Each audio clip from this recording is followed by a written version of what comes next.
Setelah 2 minggu gelar pemusatan latihan di Surabaya, Timnas Putri Indonesia akan berangkat ke Arab Saudi.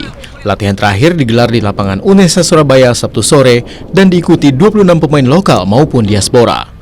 Meski selama pemusatan latihan diikuti 26 pemain, hanya 18 pemain yang akan dibawa ke Arab Saudi. Pelatih Timnas Putri Indonesia Satoru Mochizuki telah memilih komposisi skuad Garuda Pertiwi yang merupakan gabungan pemain muda dan senior, termasuk 2 pemain diaspora, Estela Lopeti dan Sydney Hooper. Pemilihan pemain yang akan melawan Arab Saudi di FIFA Matchday ini berdasarkan performa selama latihan dan kebutuhan taktikal. Dengan dipilihnya sejumlah pemain muda, membuat pemain senior harus rela tersingkir dari skuad. Timnas Putri Indonesia dijadwalkan akan melawan Arab Saudi dalam FIFA Matchday 20 Februari nanti. Usai melawan Timnas Arab Saudi, Claudia Schönemann dan kawan-kawan akan berangkat ke Jepang mengikuti turnamen antar universitas. Mahendra Triginanjar, Kompas TV, Surabaya, Jawa Timur.